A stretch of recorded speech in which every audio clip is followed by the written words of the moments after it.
je veux ce matin parler de la malédiction à la bénédiction. Alléluia. De la malédiction à la bénédiction, ou du maudit au béni. Il y a tout un passage où il y a tout un transfert, il y a un échange qui est assez troublant pour la plupart des chrétiens. Qui se disent qu'ils sont bénis, ils proclament, mais en réalité ce qu'ils vivent n'a rien à voir de ce qu'ils proclament. Et c'est frustrant. Alléluia. C'est assez frustrant. Mais je crois que nous allons essayer de voir dans la parole ce que Dieu nous dit à ses propos. Galates 3, le verset 13 et 14. La Bible nous dit ceci.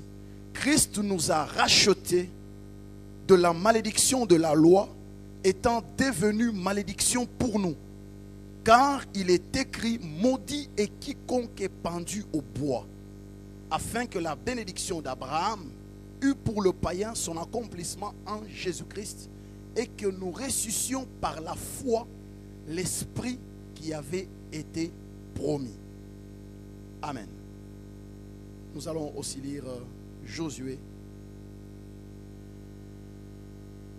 Josué 1, le verset 3, et puis le verset 11 et 13. Donc Josué 1, nous allons lire les versets 2 et 3, et puis nous allons lire les versets 11 et 13.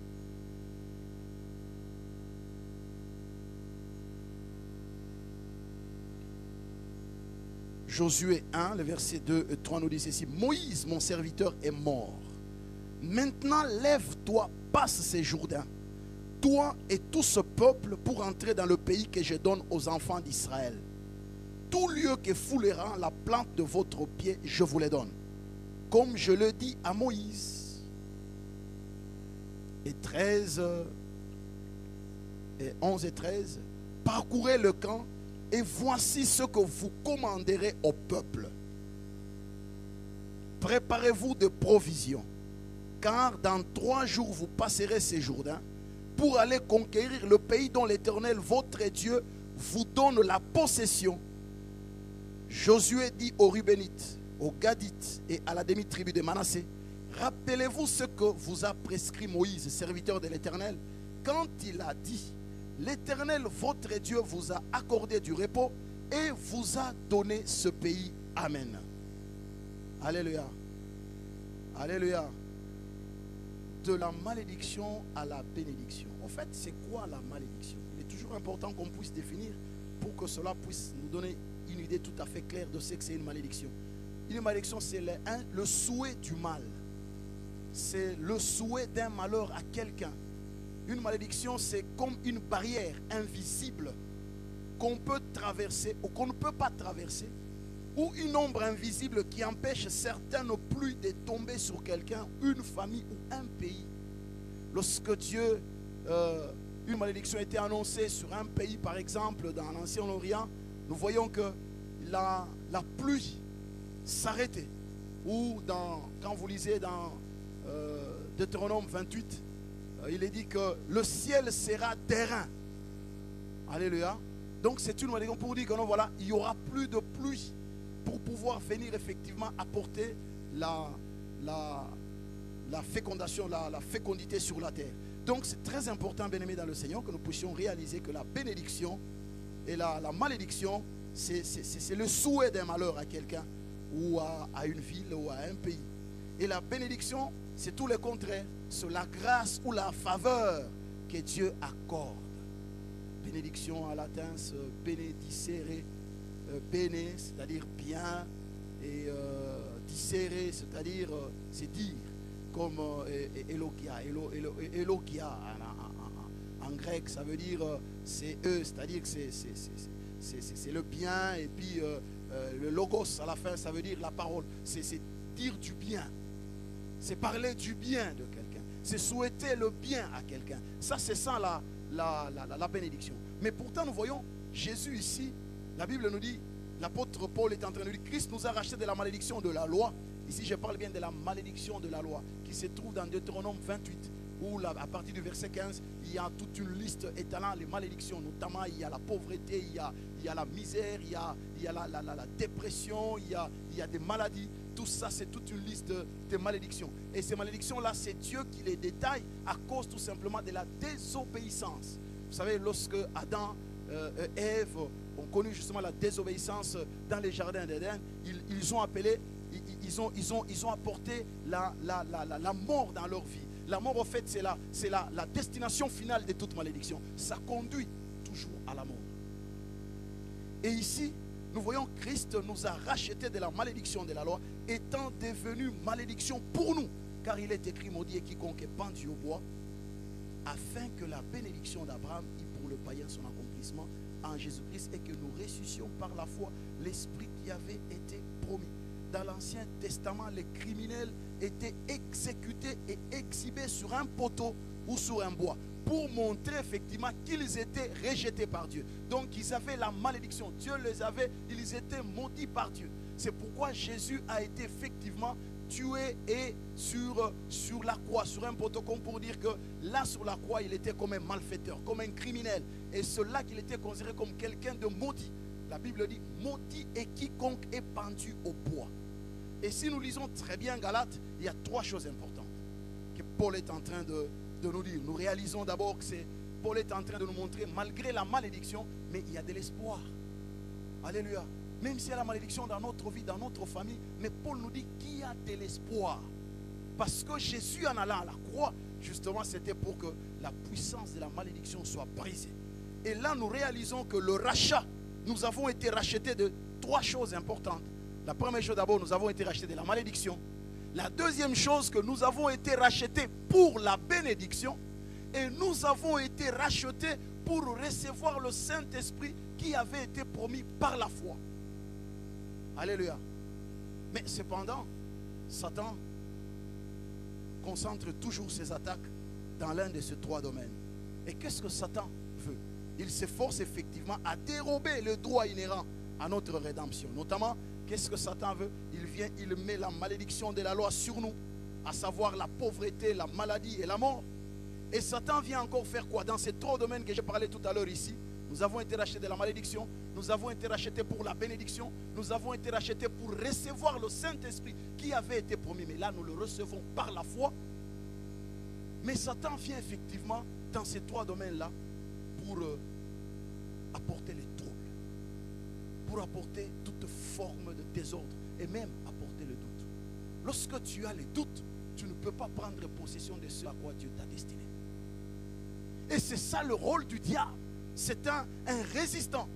Il veut nous priver de la bénédiction de l'héritage de Dieu. Et Satan veut nous empêcher de vivre la plénitude du Saint-Esprit. Lorsque tu crois en Jésus-Christ, lorsque tu confesses Jésus comme étant ton Seigneur et ton Sauveur, j'aimerais te dire que l'Esprit de Dieu vient habiter en toi. Sans l'ombre d'aucun doute. L'Esprit de Dieu vient habiter en toi. Mais Satan vient te faire voir que non, tu n'as pas l'Esprit de Dieu. Satan vient te faire douter que non, tu n'as pas le droit de parler en langue. Satan vient te faire douter que même si tu pries, tu n'auras pas de résultats. C'est pour les autres. Mais c'est ça le rôle de Satan, le diable. Mais pourtant, ce sont des choses, la plupart des chrétiens, Jésus nous les a déjà données à la croix. Parce que la croix, la Bible dit, Jésus a dit, tout est. Mais ce que nous vivons, réellement la bénédiction de Dieu dans notre vie. C'est là que vous voyez que Dieu a dit à Josué, Josué, ce pays ici, je vous le donne. Il dit, tout lieu que foulera la plante de votre pied, je vous les ai déjà donnés. Mais là, il y a un vers, le passé composé, il dit, non, non, Dieu l'Éternel vous a déjà donné. Écoutez, il dit ceci quelque part. Si nous lisons dans Josué, le verset 13, il dit, voilà, rappelez-vous de ce que vous a prescrit Moïse, serviteur de l'Éternel, quand il a dit, l'Éternel, votre Dieu, vous a accordé du repos. J'ai dit bien, vous a accordé du repos. Et vous a donné ce pays. La Bible dit que venez à moi, vous tous qui êtes fatigués et chargés, et vous trouverez du repos. Ce n'est pas pour autant que parmi le peuple de Dieu, les gens ont le calme, les gens ont la paix. Non, parfois nous venons dans l'église, nous sommes angoissés, nous sommes troublés. Mais pourtant, Jésus à la croix nous a donné le repos. Mais pourquoi nous ne vivons pas cette paix-là? Pourquoi nous ne vivons pas ce repos-là? Alléluia. Mais c'est ça le passage.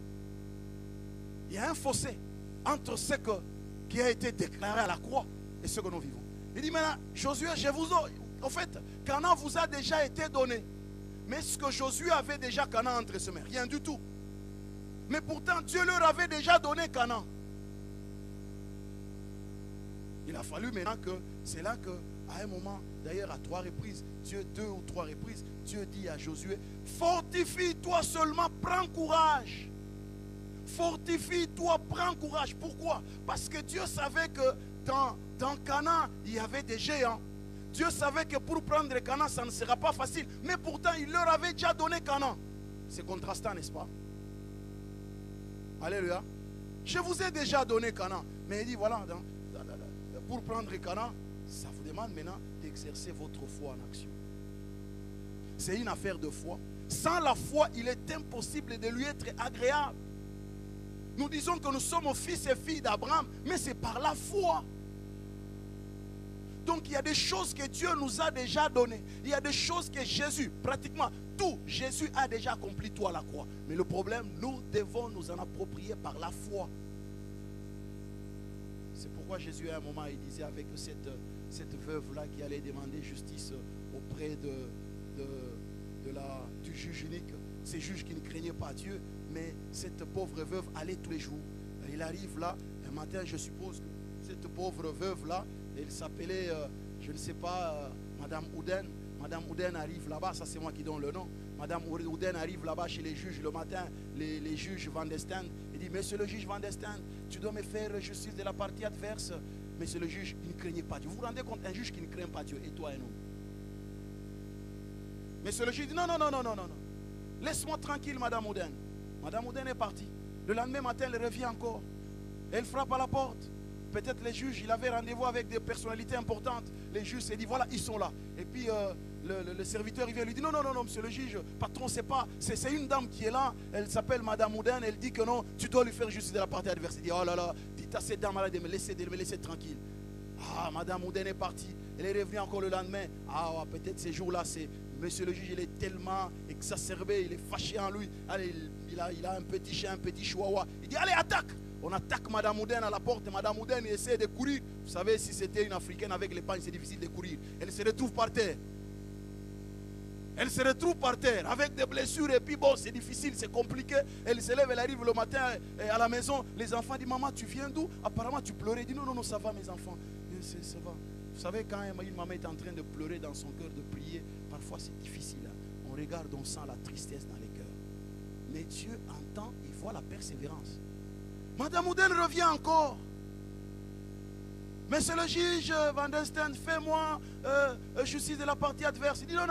Et puis un jour, le juge dit, mais au fait, Madame Ouden ici, elle vient tout le temps me déranger. Mais j'en ai marre. Écoute, donne-moi, serviteur, donne-moi un bout de papier là-bas. On lui donne un bout de papier, je ne sais pas, c'est un bout de papier là où on avait emballé, je ne sais pas, les beignets ou quoi. Il prend, il écrit là-bas, libéré, tout ça, c'est calme. Elle est beau, il met un cachet, il dit, allez, donne à cette dame-là qu'elle me laisse. Allez. On arrive là, on jette sur elle. Et madame, c'est ce que tu cherchais, on jette les papiers. Elle regarde, les juges a dit non, c'est bon, la justice est accordée, tu peux maintenant. Madame Ouden a commencé à sauter. Et à la fin de cette histoire, c'est là que je voulais en arriver. Le Seigneur dit ceci, lorsque le Fils de l'homme viendra sur la terre, trouvera-t-il encore la foi? Alléluia. C'est une affaire de foi. La guérison dans ma vie, la paix dans mon mariage, la paix dans ma famille. Mais c'est une affaire de foi. Mais parce que Satan a déjà été légalement vaincu à la croix. Par conséquent, du point de vue légal, bien-aimé dans le Seigneur, nous sommes ses vainqueurs en Jésus-Christ. Et Jésus nous a donné le pouvoir par procuration. Parce que Luc 10 nous dit ceci, je vous ai donné le pouvoir de marcher sur les serpents, sur les scorpions, sur toute la puissance de l'ennemi. Et rien ne pourra vous nuire. Je dis bien rien. La pauvreté, la misère, l'angoisse, la tristesse, le célibat. Bien-aimé, la Bible dit rien ne pourra nous nuire. Mais le problème est pourquoi les choses nous nuisent autant? C'est une affaire de foi. Et Satan travaille jour et nuit pour nous infliger la malédiction ou nous empêcher de nous débarrasser de la malédiction qui était à l'œuvre dans nos vies. Mais la question qu'on pourra peut-être se poser ce matin, mais pasteur, comment expérimenter cet échange-là? le transfert ou le champ de la malédiction à la bénédiction. Comment quitter la malédiction pour expérimenter la bénédiction ou tout l'héritage de saints. Bien-aimé, pour que la rédemption de l'homme soit bien réelle, elle doit s'appuyer sur une solide base légale. Légalement, Canaan était déjà donné par le propriétaire de la terre. C'est Dieu. La Bible dit que l'or et l'argent lui appartiennent. La Bible dit que l'univers, c'est lui le créateur de l'univers tout entier. Et c'est lui qui a décidé légalement. Il dit voilà, Josué, Israël, je vous donne Canaan. Donc personne ne pouvait venir. Même les Cananéens, ils n'avaient aucun droit de rouspéter parce que la terre appartient à Dieu. Et Dieu a dit, Josué, je vous donne Canaan. Oh, mais ce n'est pas votre bébé, c'est le nôtre. Il dit, non, mais c'est lui-même, c'est lui qui me l'a donné. Mais moi, je n'ai rien à faire dans cette histoire-là. Mais c'est lui qui m'a donné, c'est le propriétaire. Il dit, ok. Mais les Cananéens disent, ouais, ben, mais nous aussi, normalement, ça nous appartenait. On est là, ça fait des générations et des générations. Depuis que la terre existe, nous sommes toujours sur cette terre ici. Mais pourquoi vous allez venir tout d'un coup nous dire que non, ça vous appartient? Donc légalement, le Cananéen aussi disait que non, cette terre nous appartient. Et Josué aussi venait avec une dérogation légale de Dieu en disant que c'est Dieu qui nous l'accorde. Donc le Cananéen ne pouvait pas quitter Canaan. C'est pourquoi Dieu a dit à Josué, fortifie-toi seulement, prends courage. Alléluia. Le plus grand défi à nous chrétiens d'aujourd'hui, bien-aimés, c'est de passer du légal à l'expérimenter. Ce légal, c'est que Dieu a dit, je suis guéri, je suis béni. Est-ce que tu as la guérison dans ton corps? Est-ce que tu es béni? Alléluia. Oui, j'ai la paix de Dieu à moi. Est-ce que pendant que tu chantes là, réellement, tu as la paix? Alléluia. Mais si c'est par la foi, que Dieu soit loué, tu as la paix. Parce que cette affaire-là, nous en approprions par la foi. Et je chante et j'y crois. Et Dieu finira par m'accorder la paix. Parce que les Cananéens ne pouvaient pas quitter Canaan. Parce que légalement, ils avaient le droit. Alléluia. C'est comme, réfléchissez, hier, c'est comme quelqu'un, vous allez dans un magasin, vous êtes avec quelqu'un, il vous achète des produits. Des articles.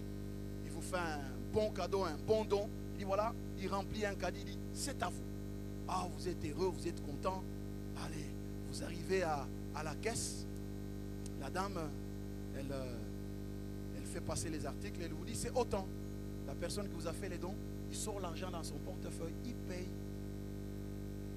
Ah, votre caddie, vous êtes heureux, vous dites oh là là. Vous pensez déjà comment vous allez croquer un morceau de je ne sais pas, de poulet qui était déjà cuit, que vous avez acheté dans le rayon. Et vous arrivez là à la sortie, vous entendez seulement oh, vous regardez, vous dites qu'est-ce qui se passe? Ah, il y a un problème. Alléluia. Il y a un problème. Et les vigiles viennent. Oui, monsieur ou madame, on doit regarder très bien, il y a quelque chose de volé parce que il y a l'alarme qui a sonné. Alléluia. L'alarme a sonné. Ah, vous dites, mais c'est pas possible. Mais j'ai vu, on a payé. Mais écoutez, la personne qui m'a acheté est là. La personne dit, moi je vous ai déjà acheté, c'est à vous de... Mais non, c'est pas possible. Il a payé. On arrive à la caisse, on pose la question, on dit, oui, effectivement, il a payé. Oh, mais qu'est-ce qui se passe? Les vigiles disent que non, nous ne pouvons pas te laisser sortir parce qu'il y a quelque chose qui ne va pas. Nous devons vérifier. Alléluia. Mais pourtant, tout a déjà été payé. Mais vous avez hâte de pouvoir vous réjouir de ce qui vous a été donné, ce qui vous a été offert comme don. Bien-aimés dans le Seigneur, la plupart de nous, c'est comme ça que ça se passe. Il y a des choses que Dieu a déjà données. Il nous a déjà donné la guérison, la paix, la joie. Mais nous n'arrivons pas à en jouir parce que l'alarme est tout le temps. Chaque fois que tu veux en jouir, il y a l'alarme qui sonne, les vigiles débarquent. En fait, ce sont les démons. Les démons viennent. Parce qu'en fait, légalement, toi, tu n'avais pas droit à pouvoir hériter du mariage. Tu n'avais pas droit à pouvoir obtenir un diplôme, je ne sais pas, d'études supérieures. Tu n'en avais pas droit. Et quand tu arrives en dernière année, et il y a les détecteurs d'alarme, il ne doit pas passer, il arrive à la limite. Et les détecteurs, allez, l'alarme sonne et les vigiles viennent. Ah, ils disent au professeur, non. Et les professeurs deviennent méchants vis-à-vis de toi. Et tu es refusé. Première année, ça ne marchait pas. Deuxième année, ça ne marchait pas. Troisième année, ça ne marchait pas. Et on dit, voilà, tu n'es pas apte, tu dois abandonner. Alléluia. Tu dois abandonner. Mais pourtant, là, la personne qui vous a dit, mais madame, monsieur, vous en avez droit. J'ai déjà payé. À la caisse, on dit, on atteste que non, ça a déjà été payé. Il dit, mais vous n'avez à réclamer vos droits. Mais pourtant, vous voyez à côté, là, il y a des soldats là, bien barricadés, qui sont là, effectivement, pour gérer les choses, légalement parlant. Et vous dites, ouais, monsieur le policier, venez un peu, voilà. Mon ticket est là, tout a déjà été payé, mais je ne comprends pas, ça sonne, mais pourtant tout a déjà été payé. À la caisse, on a attesté que tout a déjà été payé. Les policiers regardent, ils demandent à la caisse, ils disent, ok, c'est pas grave, passez. Mais les anges de Dieu sont là, mais en même temps, nous sommes là, bien-aimés dans le Seigneur, pour combattre dans la foi, dire que ça m'appartient. Et parfois, si vous êtes un peu exacerbé, vous dites justement aux vigiles, écoutez, vous n'en avez pas les droits. À la caisse, on a déjà attesté que j'ai déjà payé. On a vérifié un à un les articles qui sont dans les caddies. On a vérifié un à un. On a trouvé que non, tout est OK. Même si l'alarme sonne, il y a une erreur auprès de vous. Mais moi, je dois quitter, je dois sortir. Et je les bouscule et je pars. Alléluia. Bien, mais c'est ça l'affaire de foi. Tout nous a été déjà donné. Tout nous a déjà été donné. Alléluia. Alors on dit, Seigneur, mais qu'est-ce qui se passe? Mais pourtant tout a déjà été donné. Mais pourquoi je n'arrive pas à expérimenter cela? Pourquoi il n'y a pas de paix dans ma famille? Pourquoi il n'y a pas de joie dans ma vie? Pourquoi il n'y a pas de tranquillité, bien-aimé? Cela, trois choses deviennent importantes. Parce qu'en fait, tant qu'on n'a pas encore compris certaines choses, il est difficile de pouvoir s'en sortir. Je vais juste parler de trois choses importantes pour que nous puissions quitter de la malédiction à la bénédiction. Ce n'est pas, bien sûr, j'aimerais vous dire, ce n'est pas un stéréotype.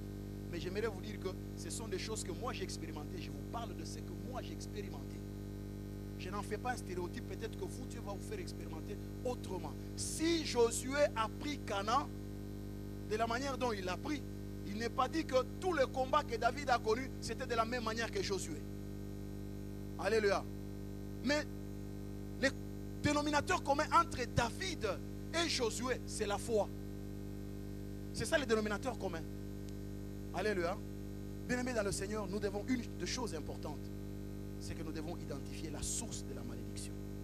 Parce qu'en fait, c'est elle effectivement qui est en train justement de nous faire traîner, que nous ne puissions pas hériter la bénédiction. Et pourtant, la bénédiction nous a déjà été accordée. Parfois, c'est une malédiction qui traîne encore sur nous. Mais pourtant, cette malédiction a déjà été brisée à la croix. Mais qu'est-ce qui se passe pour que nous ne puissions pas jouir de la bénédiction de Dieu? Pour que nous ne puissions pas jouir de la plénitude du Saint-Esprit par la foi? Tant qu'on n'a pas encore découvert la source. Vous savez, lorsque le détecteur est en train de sonner, l'alarme est en train effectivement de sonner, bien-aimé dans le Seigneur, on doit vérifier. Soit on dit, voilà, il y a quelque chose qui n'a pas été bien démagnétisé. Alors on va démagnétiser cela et puis vous sortez. Alléluia. On doit identifier la source de la malédiction. Vous savez, on ne peut pas traiter le problème qu'on ne connaît pas. Parfois nous disons, Seigneur, tu m'as béni. Seigneur, je suis béni. Mais il y a un problème qui n'a pas encore été traité. Oui, Seigneur, je suis guéri. Mais quelque part, vous avez une plaie. Mais ce n'est pas pour autant que la plaie est guérie. Donc vous devez effectivement détecter que la plaie est là. Vous devez effectivement aller voir le médecin. Le médecin va vous dire que non, cette plaie-là, je connais son origine. Ou qu'est-ce qui se passe. Et le médecin va vous administrer le soin approprié pour que votre plaie puisse sécher et que vous soyez totalement guéri. On ne peut pas traiter le problème qu'on ne connaît pas. Donc vous devez connaître la source de la malédiction, la source de problème qui vous tourmente. Vous devez connaître la source ou l'origine. Alléluia. Rien n'arrive au hasard, bien-aimé dans le Seigneur. Spirituellement, rien n'arrive au hasard. Il y a toujours une relation de cause à effet. La Bible nous dit que Dieu, aucun cheveu de notre tête ne peut tomber sans que Dieu ne puisse en être informé. Aucun cheveu. Aucun. Dieu connaît le nombre de cheveux de notre tête. Et si un seul cheveu tombait, Dieu en est informé. Il en est au courant. Et c'est pourquoi. Donc rien ne nous arrive au hasard. Il est important, bien-aimé dans le Seigneur, que nous puissions prendre le temps de nous asseoir et dire, Seigneur, qu'est-ce qui se passe? C'est-à-dire nous confier au Saint-Esprit. Alléluia. Le Saint-Esprit révèle tout. Regardez ce qu'il est écrit dans Luc 8. Nous sommes sur le premier point, identifier la source. Luc 8, le verset 17.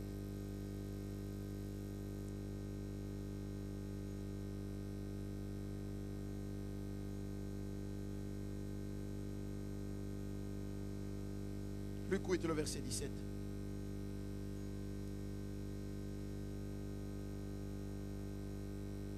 La Bible nous dit ceci.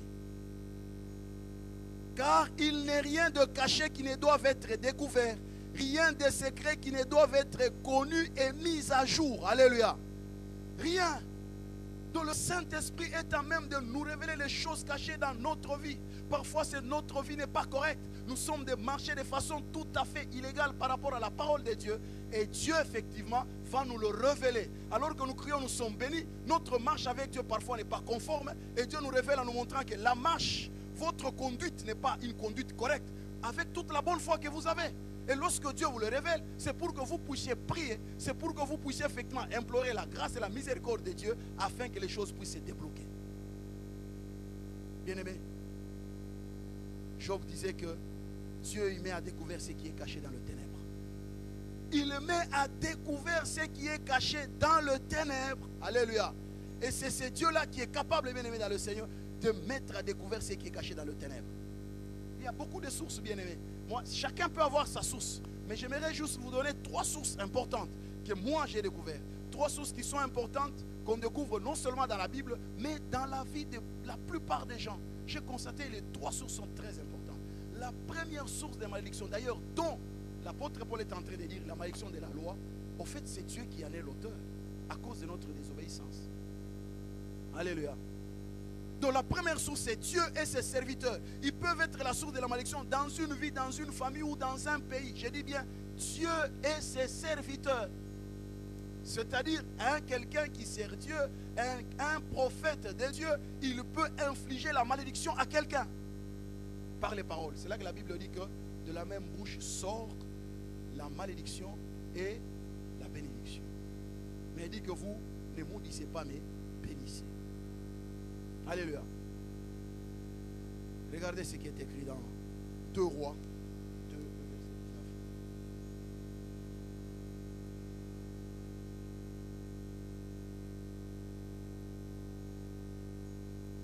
Ça, c'est la première source. 2 Rois 2, le verset 19. La première source de la malédiction, ça peut être Dieu et ses serviteurs. 2 Rois 2, le verset 19 à 22 nous dit ceci. Les gens de la ville dirent à Élisée, voici le séjour de la ville est bon, comme les voit mon Seigneur, mais les eaux sont mauvaises et le pays est stérile. Il dit, apportez-moi un plat neuf, mettez-y du sel, et ils le lui apportèrent. Il alla vers la source des eaux et il y jeta du sel et dit, ainsi parle l'Éternel. Alléluia. J'assainis ces eaux, il n'en proviendra plus ni mort ni stérilité. Et les eaux furent assainies jusqu'à ce jour, selon la parole qu'Élisée avait prononcée. Alléluia. Mais pourtant c'est Élisée. Mais Élisée dit que ainsi parle le Seigneur. C'est pas lui. Alléluia. Élisée dit ceci, ainsi parle le Seigneur. C'est pas lui Élisée qui parle. Au fait, Dieu est en train de parler par Élisée. Élisée parle de la part de Dieu en tant que prophète, en tant que messager de Dieu. Mais pourtant, le séjour dans la ville de Jéricho était un séjour meilleur. Mais il y avait quelque chose qui n'allait pas. C'est là que vous voyez quelqu'un, il est bien portant. Il a l'air d'être heureux. Mais vous ne savez pas combien la nuit il est en train de pleurer. Vous ne savez pas combien il s'est tordu. Mais pourtant, c'est un gaillard. Ou c'est une dame forte, bien, apparemment souriante. Mais vous ne savez pas réellement ce que la personne vit dans son cœur. Le séjour est bon. Il dit le séjour est bon. Le séjour de la ville est bon. Comme le voit mon Seigneur. Donc c'est même visible. Quand quelqu'un vous regarde, il dit, oh celui-là, lui, il est heureux. Mais attention. Comme les Quinois disent que non, l'intérieur, ce n'est pas l'extérieur. Liban des acatités. Alléluia. Alléluia. Le séjour est bon. Mais ils disent, mais attention, les eaux sont mauvaises. Et le pays est stérile. C'est-à-dire que le pays est improductif. Quelqu'un peut être bien extérieurement, mais l'improductivité est réelle dans la vie de la personne. C'est un étudiant bien. Il va très bien à l'école. Apparemment, tout semble être bien. Mais quand il se met à lire, ça ne va pas. J'ai été à un séminaire il y a une semaine passée. Il y a une fille qui a... on était en train de prier pour une jeune fille. Elle peut, je crois, avoir 22 ans. On priait pour elle. Et pendant qu'on était en train de prier, il y a eu une manifestation. Et un esprit disait à elle que j'ai bloqué son intelligence dans l'eau. On a commencé à chasser cet esprit-là. On a prié, on a brisé, on a chassé l'esprit. Et puis à un moment, quand on a terminé, je suis allé vers sa mère. Il était avec sa mère. J'ai posé la question à sa mère, mais au fait, mais votre fille, mais pourquoi il paraît que son intelligence a été bloquée? Elle me dit, oui, c'est vrai, vous avez raison. Ma fille a arrêté d'étudier depuis la 5e des humanités. Chaque fois qu'elle pouvait prendre une feuille de papier pour lire, elle avait mal à la tête, elle a arrêté. Alléluia. Il dit, elle ne pouvait pas lire, impossible de lire. Mais pourtant, quand on regardait la fille, on se dit, mais c'est une fille bien bâtie, une fille belle. Mais qui peut savoir que si elle prend une feuille pour lire ici, c'est difficile. Son intelligence était bloquée dans l'eau. Mais pourtant, apparemment bien. Mais c'est ça dans Jéricho. Mais cette malédiction-là, elle a été effectivement prononcée par l'homme de Dieu. C'est Josué qui en est l'auteur. Alléluia. Regardez d'où vient la malédiction de Jéricho. Allons-y dans Josué 6. Bien aimé, nous devons savoir que ce n'est pas pour autant que quelqu'un apparemment il a l'air d'être bien, que réellement son intérieur est bien. Pas toujours, hein. Mais pourtant, Dieu veut que notre extérieur puisse refléter l'intérieur. Mais généralement, nous chrétiens, nous sommes en train de soigner l'extérieur pour que les gens ne voient pas très bien notre misère à l'intérieur. C'est là que vous voyez certaines personnes angoissées comme toi à l'intérieur, mais on fait tout pour être un peu extravagant, pour attirer l'attention des gens. Mais c'est pourtant l'intérieur est détruit. Alléluia. Le séjour est bon, mais le pays est stérile. Et qu'est-ce que l'autre a fait? Il dit, apportez-moi un plat neuf. Il est allé à la source. Alléluia.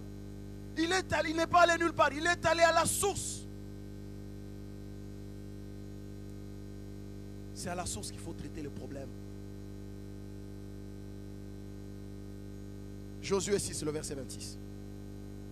Ce fut alors que Josué jura en disant, maudit soit devant l'Éternel l'homme qui s'élèvera pour rebâtir cette ville de Jéricho. Il en jettera les fondements au prix de son premier-né et il en posera les portes au prix de son plus jeune fils. Alléluia. Maudit soit devant l'Éternel l'homme qui s'élèvera pour rebâtir cette ville de Jéricho. Alléluia. Bien-aimés dans le Seigneur, quand vous lisez 1 Roi 16, il y a Eiel de Bethel, il a bâti Jéricho, mais il a perdu son fils aîné, il a perdu son fils cadet. Mais pourtant, c'est 500 ans plus tard, j'aimerais vous dire que cette affaire ici, que Élisée est venu trouver dans Jéricho, c'est une affaire qui s'est passée 500 ans plus tard. Alléluia. 500 ans plus tard, après avoir prononcé la malédiction du temps du roi Akab, la malédiction a eu son accomplissement du temps d'Eiel, 500 ans après. Eiel est allé pour construire. Lisons 1 roi pour que vous puissiez comprendre. 1 roi 16.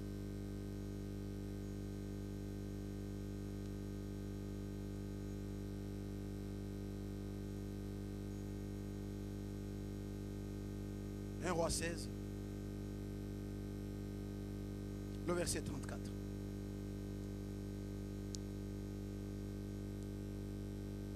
Bien aimé, tout peut sembler bien quelque part, dans une vie, dans une famille, dans un couple, mais quelque temps après, on voit tout simplement la catastrophe débarquer.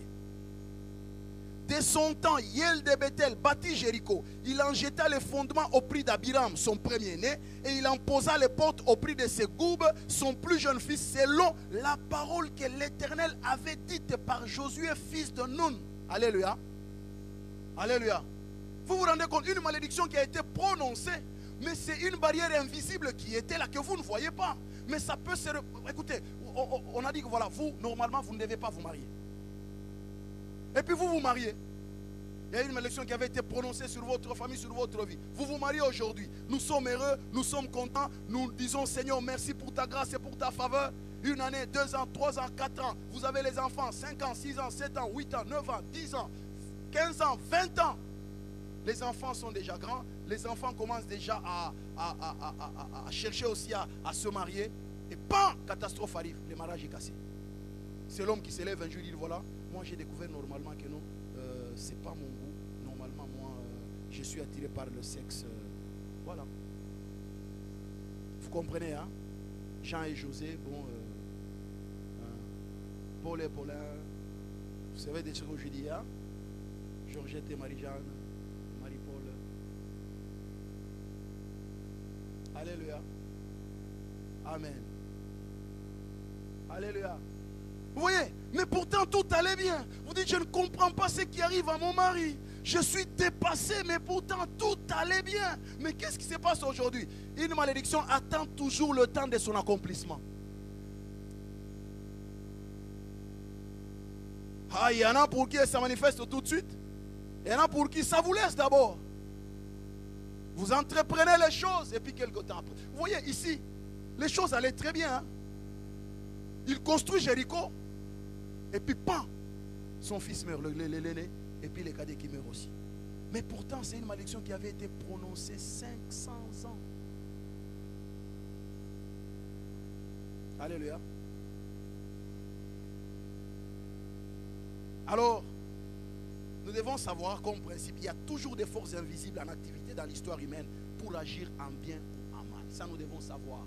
Il y a toujours des forces invisibles en activité, agissant dans l'histoire humaine, agissant en bien ou en mal. Il y a une force invisible quelque part. Lorsque la Bible dit que tu es un homme béni, il y a une force invisible qui t'amène à la bénédiction. Par exemple, les Juifs, même s'il y en a qui ne sont pas messianiques, qui ne croient pas en Jésus, pour eux ils disent que non, Jésus va venir. Mais les messianiques disent que non, Jésus reviendra. Même si ils ne croient pas, mais il y a une parole de bénédiction qui a été prononcée sur eux. Il arrive quelque part, il commence par vendre les cacahuètes, revenez 3 mois, 4 mois après. Oh, c'est lui qui a acheté cet immeuble. Oh, mais c'est l'homme là qui vendait les cacahuètes. Mais c'est lui. Alléluia. Dieu ne se répand pas. Il les a bénis, il les a bénis. C'est une force invisible qui agit dans leur vie. Alléluia. Ce sont les plus forts. Ne nous leurrons pas, soyons clairs, soyons sincères. Les Juifs, d'ailleurs, l'armée juive, c'est l'armée la plus puissante. Mais pourtant, ils sont peu nombreux. Allez dans toutes les institutions au monde, ils ont les bras quelque part. C'est comme si c'est eux qui dirigeaient ce monde ici. C'est un lobby puissant.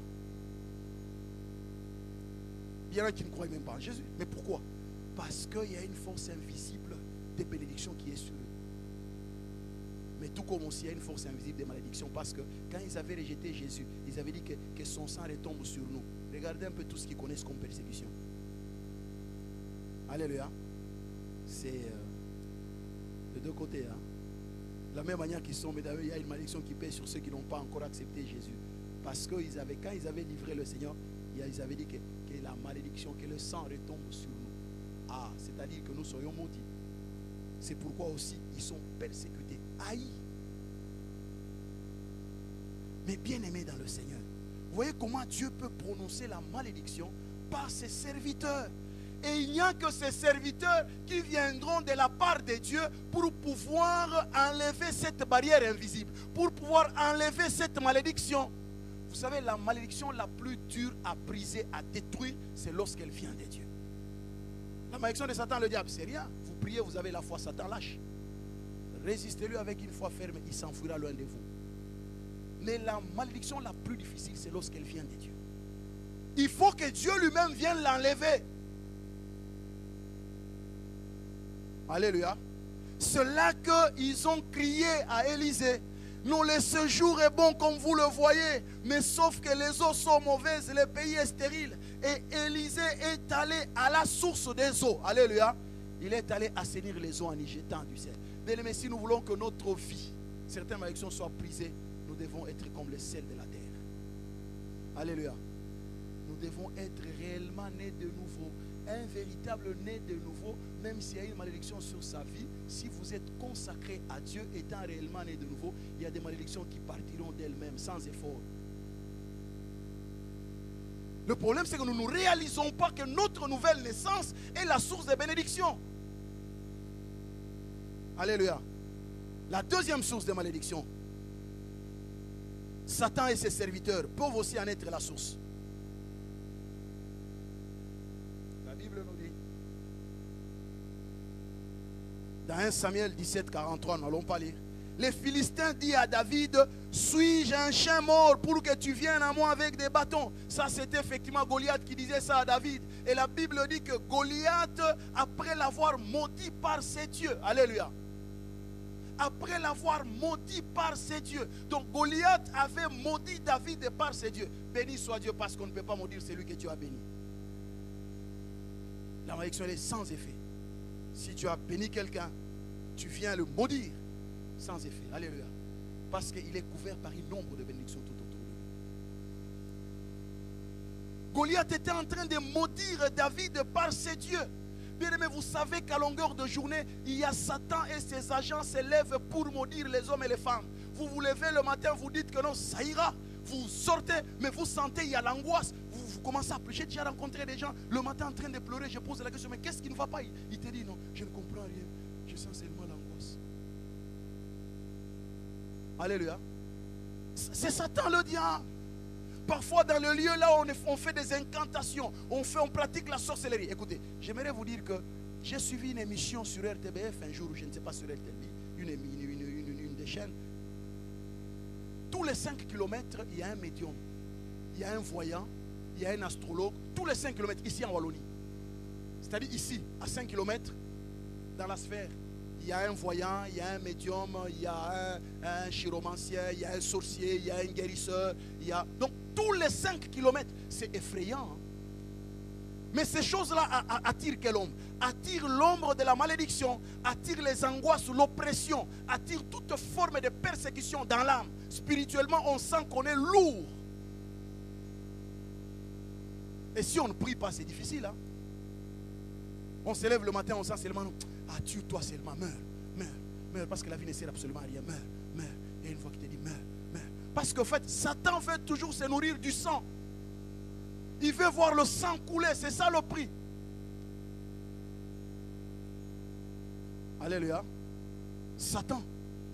Écoutez, lisons un peu ce que Job est en train de dire. Ces versets me viennent à l'esprit. Allons dans Job. Job 3. Le verset 7. Bien aimé, il faut que vous réalisez certaines malédictions nous sont infligées par Satan, le diable et ses agents à longueur de journée. Parfois la nuit vous dormez, mais on est en train de vous maudire. On proclame des malédictions sur vous, sur votre famille, sur votre vie. Vous dormez, vous vous levez le matin, vous sentez les douleurs aux pieds, vous ne comprenez pas. Mais et pourtant j'ai dormi bien, mais qu'est-ce qui se passe? Oh, vous n'arrivez pas à sortir. Docteur, ça ne va pas. Ah, Satan ne veut pas que ce jour-là que tu sois béni parce que tu voulais aller à un rendez-vous important. Douleur aux jambes et puis vous n'arrivez pas à sortir. Les docteurs qui arrivent, ils vous disent, bon, il n'y a rien madame, prenez seulement les affaires. Vous prenez les affaires, vers 18h, vous sentez que ça va. Ah, maintenant ça va. Oh, c'est pas possible. Mais pourtant, Satan vous a empêché d'aller à votre bénédiction. Job 3, le verset 7. Que cette nuit devienne stérile. Ça, c'est Job qui parle. Que l'allégresse en soit bannie. Qu'elle soit maudite par ceux qui maudissent les jours, par ceux qui savent exciter le Léviathan. Alléluia. Qu'elle soit maudite par ceux qui maudissent les jours. Vous vous dormez, mais il y a des gens qui maudissent la journée, qui maudissent votre journée. Il y a des gens qui veulent qu'il y ait des accidents. Vous sortez, tout allait bien, vous arrivez quelque part, vous ne comprenez pas. En faisant une petite manœuvre, vous vous retrouvez dans un ravin. Oh, mais je ne comprends rien. Parfois vous êtes dépassé, vous ne comprenez quelle manœuvre vous avez fait. Non. Parce que l'esprit des troubles est venu dans votre pensée et vous êtes. Et tout ça, il occasionne des dépenses. Les malins ne viennent que pour égorger, détruire. C'est ça. Satan n'a aucun rôle bien aimé dans le Seigneur. Si ce n'est de détruire et d'amener les gens à la mort. Ils maudissent les jours. Alléluia. Et Satan est très rusé, bien aimé dans le Seigneur. Il sait ce qu'il fait. Parce que ne fait rien au hasard. Lisons Luc 13, le verset 10.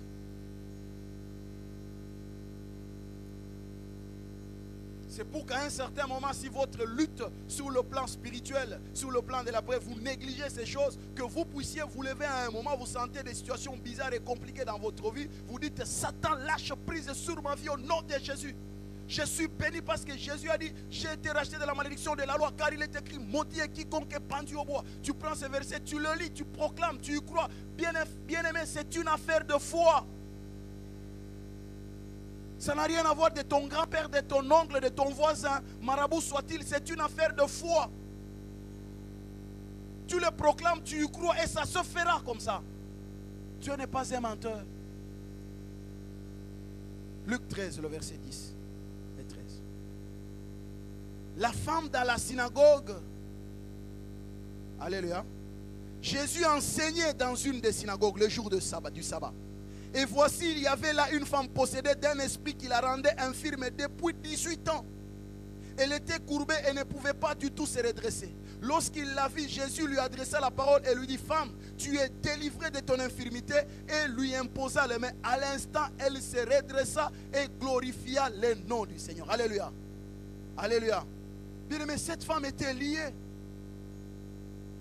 Mais les gens qui la regardaient disaient que, oh, vous savez, elle est née comme ça, peut-être qu'elle était née comme ça, c'est normal, elle a toujours été comme ça. Ah, on donne toujours parfois à certaines infirmités des noms. Oh, c'est maladie de ceci. Vous savez, comme les scientifiques aussi ne manquent pas de toujours chercher les noms. Maladie de ceci, maladie des pionniers ceci, maladie de cela. On nomme même les démons, on leur donne les noms scientifiques. Hein? Alléluia. Tu es délivré. Si elle était peut-être courbée, on va dire, elle est bossue. Mais Jésus dit non, c'est Satan. Satan, tu dois lâcher sa vie. Et directement, elle s'est redressée. Alléluia. Mais peut-être les gens disaient, ouais, c'est la maladie de ceci, de cela, des bossus, c'est normal. Parce que vous voyez, quand elle était mise au monde, il y avait des jeunes qui avaient fait ceci. Les scientifiques veulent tout expliquer, ils deviennent des dieux. La science est devenue comme, c'est maintenant remplace Dieu. Ils veulent tout donner une explication. Il y a des choses qu'on ne peut pas expliquer. Ça relève du monde spirituel, c'est démoniaque, c'est spirituel. Ou certaines choses où Dieu guérit, certaines maladies disent que ça ne peut pas guérir, mais Dieu guérit. Ils disent que le sida n'a pas de médicaments, mais quelqu'un guérit du sida. J'ai une de sœurs que je connais qui est dans la gloire du Seigneur maintenant là. Elle n'avait pas de trompe, le médecin avait enlevé les trompes.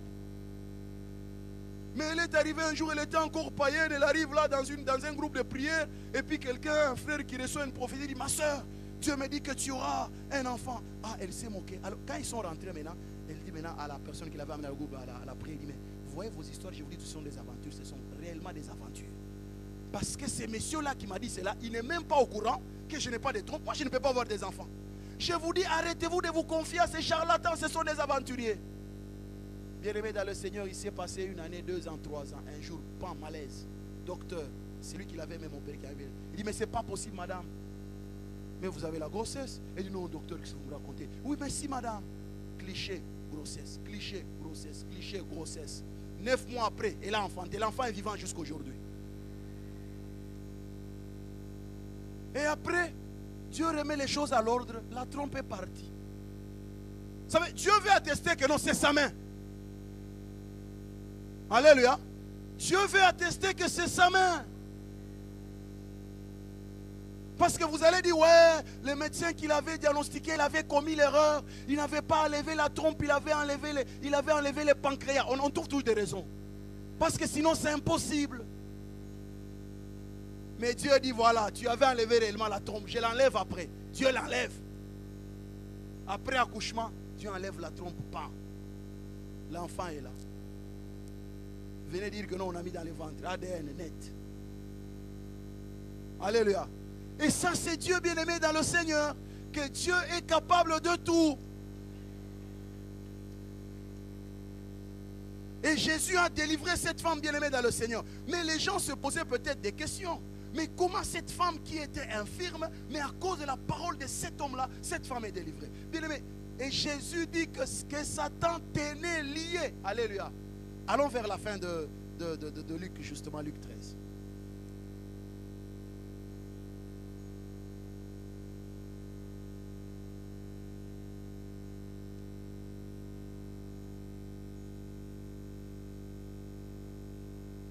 Le verset 15. Hypocrite, lui répondit le Seigneur. Est-ce que chacun de vous, le jour du sabbat, ne détache pas de la crèche son bœuf ou son âne pour le mener boire? Et cette femme qui était une fille d'Abraham, alléluia, et que Satan tenait liée depuis 18 ans, ne fallait-il pas la délivrer de cette chaîne le jour du sabbat? Alléluia. C'est une femme qui était enchaînée, mais pourtant elle avait droit à la bénédiction d'Abraham. Il nous a racheté de la malédiction de la loi pour que nous puissions hériter la bénédiction d'Abraham.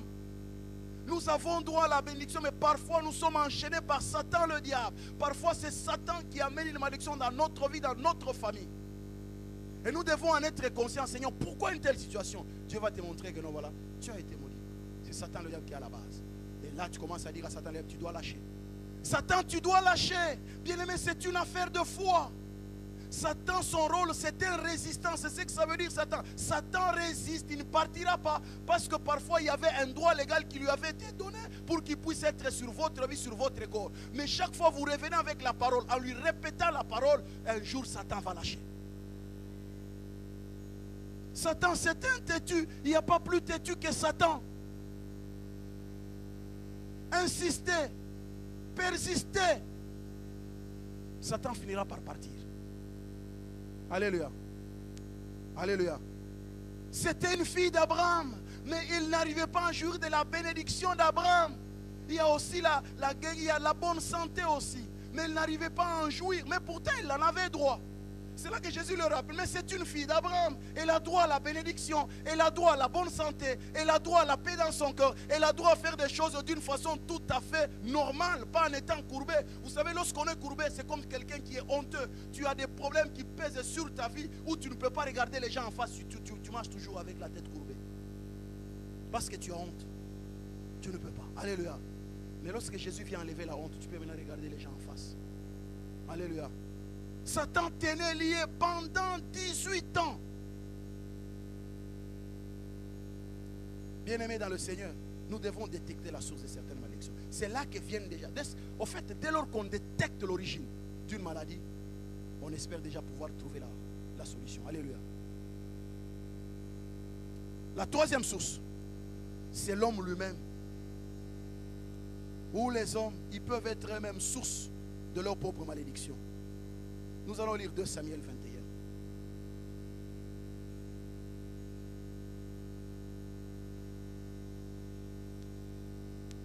2 Samuel 21.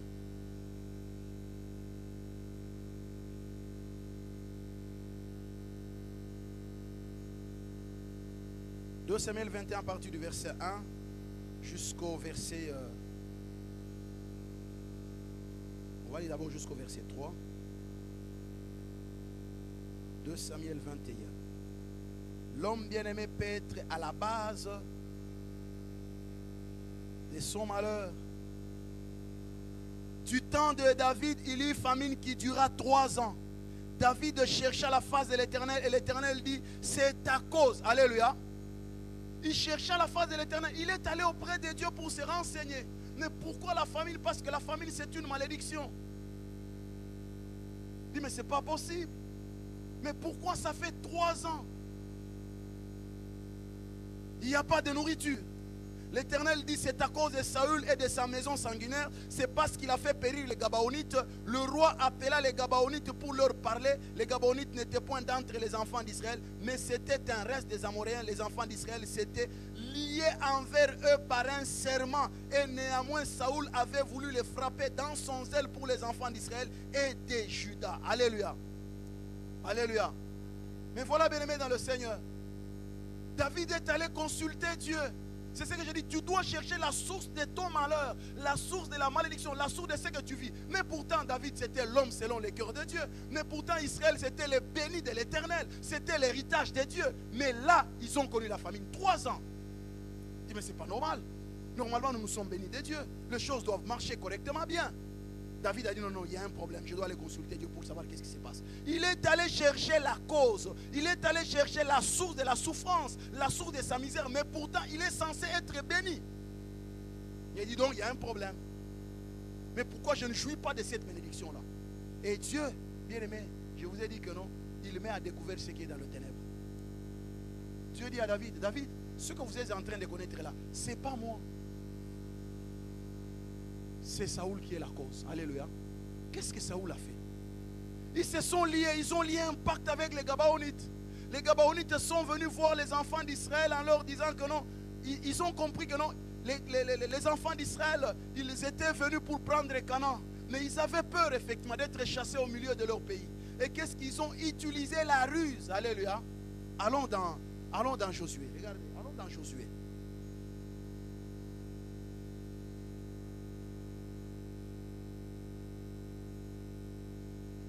Josué 9.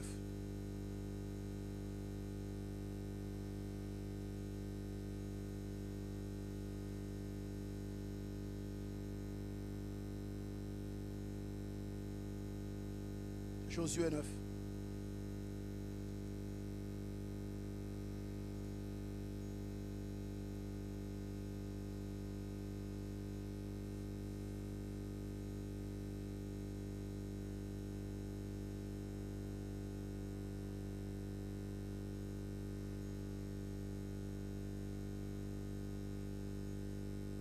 Le verset 3.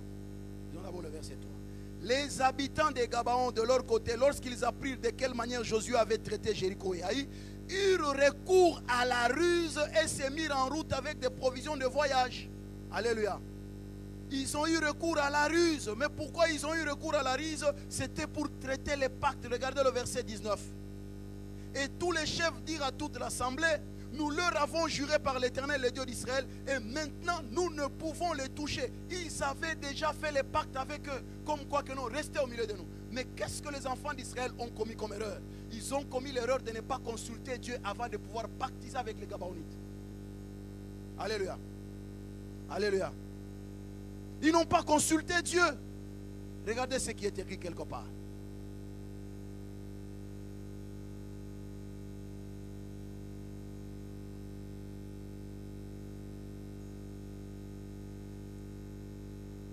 Le verset 14 et le verset 15. Les hommes d'Israël prirent de leurs provisions et ils ne consultèrent point l'Éternel. Josué fit la paix avec eux et conclut une alliance par laquelle il devait leur laisser la vie, et les chefs de l'assemblée les leur jurèrent. Alléluia. 3 jours après la conclusion de cette alliance, les enfants d'Israël apprirent qu'ils étaient leurs voisins et qu'ils habitaient au milieu d'eux. Impossible, parce qu'ils ont déjà juré. Ils ont déjà fait les serments. Comme quoi que nous, voilà, nous allons vous laisser la paix, vous resterez au milieu de nous. Mais qu'est-ce qu'il faut-il faire? On ne peut rien faire. Et le peuple s'est fâché pour dire non, nous ne sommes pas d'accord avec vous. Verset 19, c'est pourquoi les chefs dirent à toute l'assemblée: nous leur avons juré par l'Éternel, les dieux d'Israël, et maintenant nous ne pouvons les toucher. Alléluia. Nous ne pouvons les toucher. C'est ce qui arrive dans la vie de beaucoup de gens. Bien aimé, Satan c'est un rusé. Satan conduit les gens. Parfois ce n'est même pas Satan. Le gens eux-mêmes, ils se lient par des engagements. Nous acceptons certains pactes, nous acceptons certains traités, certaines alliances, nous acceptons certains accords qui par après deviennent des liens. On ne sait pas s'en débarrasser. On ne sait pas s'en débarrasser. Je vais conclure les liens avec tel. Nous allons rester bien-aimés. Nous faisons même des serments. Le serment c'est quoi? C'est un engagement personnel, vigoureusement exprimé. Voilà, moi et toi, nous sommes liés pour ceci. Mais pendant que je fais les serments, j'oublie. Et un jour, on commence à me le rappeler. Tu avais dit ceci, lié par les paroles. Bien aimés, nous sommes détruits dans nos vies à cause de certains serments que nous avons fait nous-mêmes. Alléluia. Écoutez ce que Proverbe 20-25 nous dit ceci. C'est un piège pour l'homme que de prendre à la légère un engagement sacré et de ne réfléchir qu'après avoir fait un vœu. C'est un piège. Nous prenons certains engagements sacrés sans pour autant consulter Dieu. Et maintenant ça devient un piège, on ne peut pas faire autrement. Ils ne pouvaient pas faire autrement parce qu'ils avaient déjà fait l'alliance. Bien aimé, certaines alliances que nous faisons nous amènent à des malédictions. Et maintenant comment faire? Parce qu'on a déjà conclu une alliance. Alléluia. Vous savez ce que David a fait? David a dit, bon, comme Saül, il a tué les enfants, les Gabaonites. C'est bien dit. Pour son zèle, pour l'Éternel, il les a tués. Vous n'avez pas le droit de rester au milieu de nous. Vous êtes des païens. D'ailleurs, il est écrit. Mais il oublie que non, il est écrit là. Il y a un serment, il y a un engagement, il y a une alliance qui avait déjà été conclue. Et un jour, il les chasse au milieu d'eux. Il tue certains. Ceux qui étaient restés, ils fouillent. Et Dieu Vous savez ce que Dieu a fait? Il dit non, non, non, non. Ça c'est un manque de respect vis-à-vis de moi. Cette alliance a été traitée devant moi. J'ai pris acte. Et maintenant vous les tuez. Dieu a fermé le ciel. Le ciel est fermé. David il pose la question à Dieu. Dieu lui dit non, non, c'est Saoul qui est la base. Et qu'est-ce que David a dit? Il appelle les Gabaoulis, il dit qu'est-ce que je dois faire? Il dit non, c'est rien. Non, on ne sait rien faire parce que vous êtes nos chefs. Mais qu'est-ce que non, non, non, voilà, donne-nous cet enfant de Saoul, nous allons le pendre devant l'Éternel. Vous vous rendez compte? Nous allons le pendre devant l'Éternel. David a dit prenez-le. On a pris cet enfant de la famille de Saoul, on les amène sur la montagne. Allez, on les a pendus. Il dit parce que je dois expier les péchés d'Israël. Alléluia. Mais nous, heureusement, Jésus a été pendu à la croix pour nous. Jésus a été pendu à la croix pour nous. Donc tu ne peux pas accepter la mort parce que Jésus est déjà mort pour toi à la croix. N'acceptez pas la puissance de la mort sur ta vie. Dis à la puissance de la mort que Jésus est mort une fois pour toutes, c'est fini. Je ne peux pas payer ce que Jésus a déjà payé. Alléluia. Faisons attention aux alliances, bien-aimés dans le Seigneur. Certaines alliances, au fait, tôt ou tard, les alliances que nous faisons réclament toujours leurs droits. Alléluia. Et c'est très important, bien-aimés, que nous puissions faire très attention. Nous entrons dans des alliances, même si nous sommes ignorants. Vous savez, un jour, j'étais en train de prier. Et il n'y a pas longtemps ici, je pensais à... Je vivais chez un membre de ma famille. Quelque temps après, un jour, je vois une lettre dans le toilette. Une lettre bien écrite, une écriture que je n'ai jamais vue. Une lettre bien écrite à une écriture extraordinaire. Je n'ai jamais vu une telle écriture. J'ai lu la lettre. Ça, c'est les vécus. J'ai lu la lettre, mais je ne comprenais pas. Alors il disait justement à ses membres de famille, non voilà, ton père est malade, ne t'en fais pas, il va guérir, prends du sel, prends 2 œufs, et puis bref, j'avais seulement vu du sel et 2 œufs, et tu amènes, et voilà, on va faire ceci. J'ai pris la lettre, j'ai lu, je n'ai pas compris. Et puis j'ai donné à un de ses amis qu'on vivait avec, il a lu, il m'a dit, ah mais, écoute, ce monsieur, je lui ai déjà interdit de faire ces histoires. Pour moi, je ne comprenais rien, j'étais totalement païen jusqu'aux os. Je ne comprenais rien. Et puis, c'est parti. Mais je me suis rendu compte par après que non, cet homme-là, il était dans l'occultisme. Et on lui avait demandé justement ces histoires-là. Je ne sais pas comment c'est comme un gage. C'est pour entrer en alliance. On a demandé le sel, on a demandé 2 œufs. Et je ne sais pas s'il avait apporté. Bref, mais j'ai vécu une histoire qui était dramatique. Quelque temps après, j'ai vu cet homme pleurer une nuit. Il a pleuré toute la nuit. Je ne savais pas, il a dit qu'il est malade. C'est comme s'il sentait qu'il voulait mourir. Et moi, je ne savais pas conduire. On a cherché un chauffeur, je ne sais pas si c'était son chauffeur ou qui. Il est venu, on le prend, on arrive avec lui à l'hôpital. Les médecins disent que non, on doit l'opérer vite, vite. Là. On l'a opéré. Je ne sais pas même de quoi on l'avait opéré. Mais tout ce que je sais, que le médecin lui a dit que non, voilà, messieurs, tel que tu es là, tu ne peux plus avoir des enfants dans ta vie, c'est fini. De quoi on avait opéré, je n'en sais rien. Mais c'est après que j'ai commencé à réfléchir. Mais quel est le pacte qu'il avait conclu dans le monde occulte? Satan va te faire un pacte, mais ce qu'il va te réclamer après, c'est quelque chose d'horrible. Hein? Vous savez, un païen peut venir vous réclamer un mariage. Vous savez, comme nos soeurs ici, il faut que je me marie. Écoutez, le mariage n'est pas la finalité. Attends Dieu, il fera les choses en son temps. Tu vas conclure une alliance où tu auras quelqu'un apparemment bien, apparemment réglo, il ne fume pas, il ne boit pas, il est sérieux, il écoute la parole de Dieu. Parfois tu médites même avec lui en les forçant parce qu'il veut t'avoir. Les jours qu'il t'a dans sa maison, il commence à fumer et à boire. Vous savez, la pire des choses, c'est d'avoir un homme qui pue la cigarette et la boisson, l'alcool, il te vomit dans la bouche. C'est incroyable. Hein? Mais pourtant, il était bien, il était gentil. Mais l'alliance est déjà conclue. Oh, moi, je trouve que je vais seulement divorcer. Non, dans cette affaire, on ne divorce pas. Dieu a dit non, non.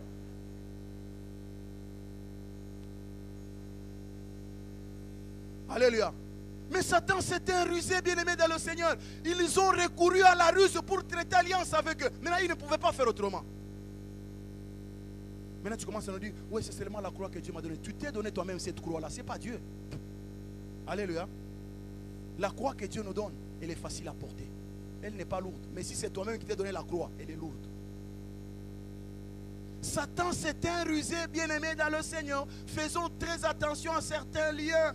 Je disais justement à la veillée comment la plupart des gens, ils sont en train de faire des pactes avec Satan, le diable, par le sang. D'abord, le mariage, c'est une alliance de sang. Alléluia. Le mariage, c'est une alliance de sang. Vous savez que la Bible dit que lorsque, dans les jardins d'Éden, Dieu a plongé Adam dans un profond sommeil, et il a retiré sa côte. N'est-ce pas, il a fait une chirurgie. Hein? Il a fait la chirurgie. Il enlève la côte. Quand on fait la chirurgie, le sang coule, oui ou non? Le sang a coulé. C'était une alliance. Et maintenant, c'est là que l'apôtre Paul est en train de dire quelque chose d'extraordinaire. Il dit, voilà, de la même manière que la femme a été tirée de l'homme, de la même manière que l'homme vient de la femme. L'homme ne peut pas exister aussi sans la femme. C'est-à-dire quoi? C'est une alliance de sang. Lorsqu'un homme et une femme se rencontrent et que la femme elle est vierge, vous savez, quand ils se rencontrent dans des relations sexuelles, il y a l'hymen qui est coupé. Lorsque l'hymen est coupé, le sang coule. C'est le sang de l'alliance. C'est un mystère de Dieu. C'est le sang de l'alliance. Et Dieu agrée ce sang-là. Et Dieu agrée cette alliance à cause du sang qui a coulé. Mais Satan ne va pas vous dire. Hein. Il y a des hommes qui courent de fille en fille, détruisent les filles d'autrui, même dans l'église, dévierger, déflorer les filles d'autrui. Mais ils oublient que les jours qu'ils vont se marier, l'ombre de la malédiction va peser sur eux. Parce qu'ils sont dans une alliance de sang avec toutes les filles qu'ils ont connues. En tout cas, si tu ne pries pas bien, ça sera difficile.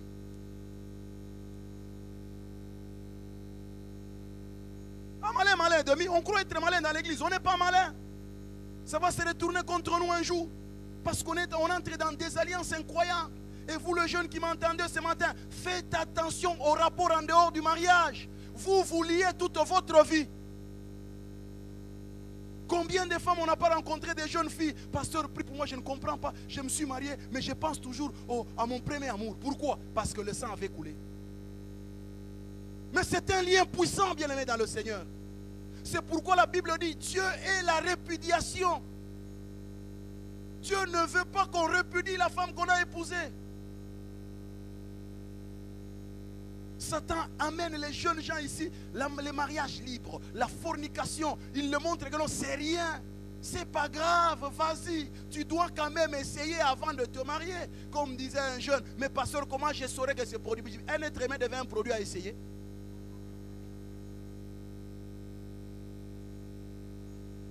Alléluia. Oh, mais je dois quand même me rassurer. Tu vas te rassurer en quoi? Comme si avant que ta mère t'accouche, il s'était rassuré que tu allais être ce que tu es. Quelle assurance on a dans le ventre ici? Quelle assurance on a? On ne sait pas que l'enfant sortira dans le ventre. Et toi, tu commences à chercher l'assurance pour connaître une femme. Bon, je dois en être sûr. Quelle sûreté, quelle assurance tu veux avoir? L'assurance, nous l'avons en Dieu. C'est Dieu qui doit t'assurer que c'est la femme de ta vie.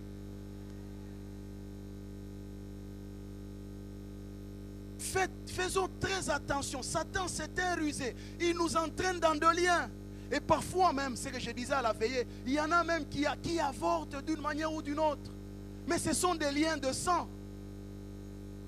Le sang qui est versé, le sang innocent, c'est très dangereux. Un jour, ça nous lie. Mais nous devons beaucoup prier pour implorer la grâce et la miséricorde. Heureusement, Dieu, c'est un Dieu de pardon. David avait versé le sang, mais il a dit, Seigneur, souviens-toi de moi. Et Dieu s'en est souvenu, Dieu l'avait pardonné. Vous avez même certaines méthodes, méthodes contraceptives. Mais ce sont des méthodes où vous tuez les enfants, les stérilés par exemple. Ça bouffe l'œuf, alléluia. Mais vous savez c'est quoi? C'est le sang qui est versé. David dit qu'alors que je n'étais qu'une masse informe dans le ventre de ma mère, tes yeux me voyaient déjà. Donc il faut faire très attention à ces alliances-là, bien-aimés dans le Seigneur. Tant qu'on ne connaît pas la source, il est difficile de pouvoir s'en sortir. Alléluia. Difficile de pouvoir s'en sortir. Les liens de sang, ce sont des liens très forts. Dieu me l'a révélé. La semaine ici, me montrait combien de liens. Beaucoup de gens sont dans des liens de sang à cause de relations qu'ils ont connues. Les relations sexuelles, ce sont des liens de sang. Faites attention. Vous les jeunes filles qui m'entendez, faites attention. Vous allez dire que je suis un intégriste. Je préfère l'être parce qu'il n'y a pas plus intégriste que Dieu. Il dit, faites pas, ne faites pas, ne faites pas, ne faites pas. Mais avec Dieu, lorsque nous l'acceptons, c'est la joie qu'il nous donne dans les cœurs. Alléluia. C'est dans la joie. Mais faites très attention, vous entrez dans des liens qui vont vous perturber votre vie. Vous cherchez maintenant à vous marier, tous ces liens que vous avez contractés d'une manière ou d'une autre commencent à vous réclamer. Vous avez connu, je ne sais pas, tel, X, Y, Z. Les jours que vous vous mariez, X commence à venir dans vos pensées. Alléluia. X vient dans vos pensées, vous ne comprenez pas. Ah mais pourtant je suis déjà marié, mais je ne comprends pas depuis un certain X vient. Mais X vient parce qu'il y avait un lien quelque part. X sent qu'il a le droit de revenir. Et parfois tu commences à dire, mais j'étais marié, mais je trouve que X était bien. Mais j'ai commis l'erreur de prendre Z. X était bien. X était bien. Mais pourquoi tu n'as pas pris X? Parce que X existait encore. Alléluia. Faisons très attention. Bien-aimés, je voudrais juste arrêter avec ces sources ici pour vous montrer combien. Première source, c'est Dieu et ses serviteurs. Deuxième source, Satan et ses serviteurs. Troisième source, l'homme lui-même peut se lier, être sous des malédictions. Mais dès lors qu'on connaît ces sources-là, qu'est-ce qu'on fait? C'est de renoncer. C'est le deuxième point. Renoncer et demander pardon. Alléluia. Je renonce à toute alliance impie. Je renonce à tout pacte avec X et Y. Je regrette ces gestes que j'avais posés. Seigneur, maintenant je viens te demander pardon. Alléluia. Si nous confessons nos péchés, il est fidèle et juste pour nous les pardonner et nous purifier de toute iniquité. 1 Jean 1,9. Dieu est fidèle. Celui qui cache ses transgressions ne prospère point, mais celui qui les avoue et les délaisse obtient miséricorde. Alléluia. Il faut y renoncer. Tant que tu ne renonces pas, c'est difficile. Seigneur, Satan, je refuse. Seigneur, je demande pardon. Je renonce à cette relation que j'ai eue avec tel X, Y, Z. Maintenant, je prends l'engagement. Alléluia. C'est fini, plus jamais dans ma vie. Il faut renoncer et prendre un engagement ferme de ne plus jamais y revenir. Alléluia. Il faut renoncer. Écoutez ce que 2 Chroniques 7, 14. 7, 13, 14.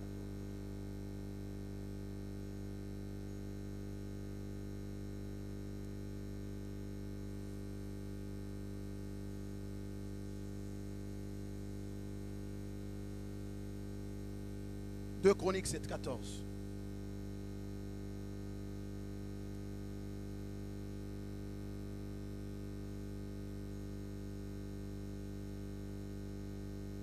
Deux Chroniques 7, 13, 14.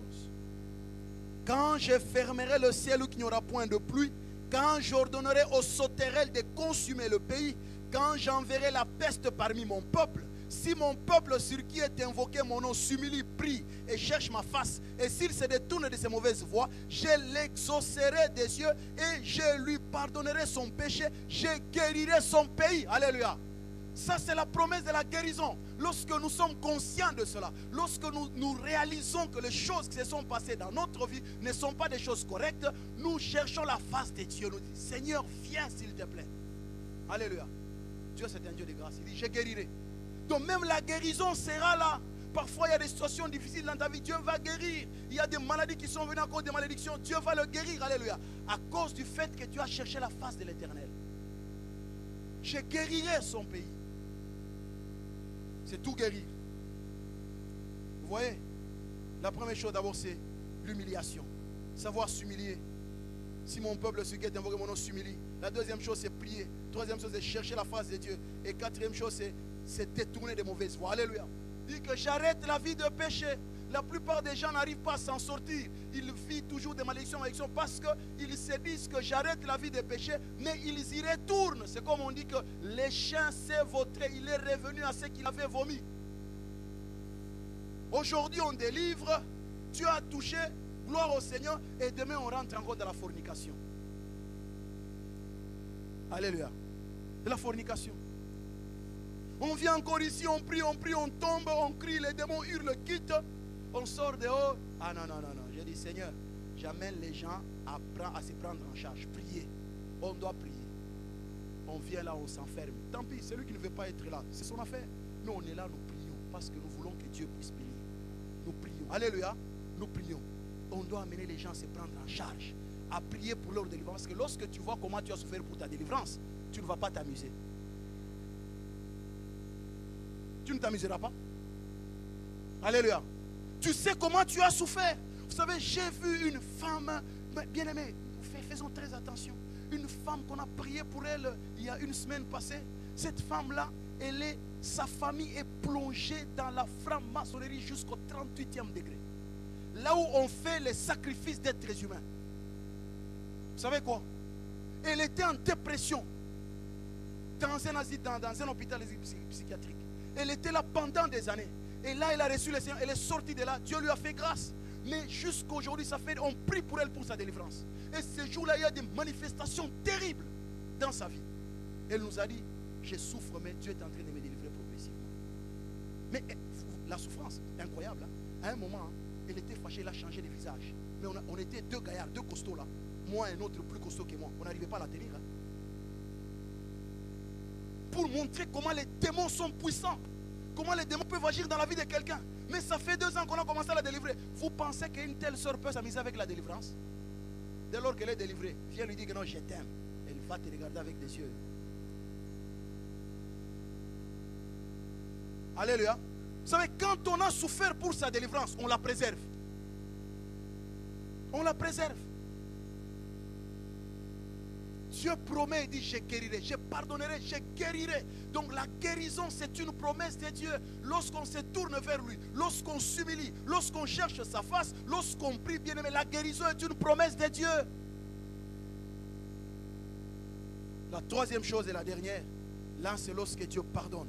Là c'est lorsque Dieu fait des promesses. Maintenant on doit dire, maintenant Satan le diable, là tu dois lâcher. Alléluia.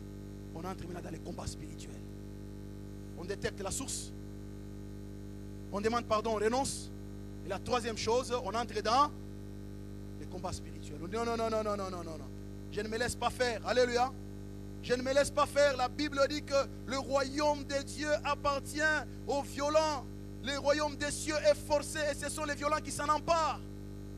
Luc 16 nous dit que la loi et les prophètes ont subsisté jusqu'à Jean. Depuis lors, le royaume de Dieu est annoncé. Chacun use de violence pour y entrer. Alléluia. Il faut user de violence. Nous devons user de violence. Ne dites pas que non, moi je ne suis pas en mesure de pouvoir. Non, non, tu es à mesure. Colossiens 1, 12, 14 nous dit que rendez grâce au Père qui vous a rendu capable d'avoir part à l'héritage de saints dans la lumière, qui nous a délivrés de la puissance des ténèbres et nous a transportés dans le royaume du Fils de son amour, en qui nous avons la rédemption, la rémission des péchés. Rendez grâce au Père qui nous a rendu capables. Donc tu es capable. Même Moïse avait dit que je ne saurais pas. Même Gédéon avait dit que je ne saurais pas. Je suis le plus petit et ma famille est la plus pauvre. Dieu lui a dit, va en guerrier, va avec la force que tu as. Dieu t'a déjà rendu capable. Il t'a déjà rendu digne de pouvoir hériter de toutes les bénédictions qu'il a réservées pour toi. Le problème c'est toi, tu vas faire ta part. Tu es capable. Rendez gloire au Père qui vous a rendu capable. Toi et moi, nous sommes capables ce matin de dire à Satan, le diable, que tu dois libérer ma bénédiction. Tu dois lâcher parce que Dieu m'a donné la force. Je vous donne le pouvoir de marcher sur le serpent, les scorpions et sur toute la puissance de l'ennemi. Et rien ne pourra vous nuire. Alléluia. C'est là que Josué est venu justement. Et il a pris effectivement, il a pris Canaan. Alléluia. Parce que Dieu l'avait rendu capable. Et Dieu lui avait dit que fortifie-toi seulement. Prends courage.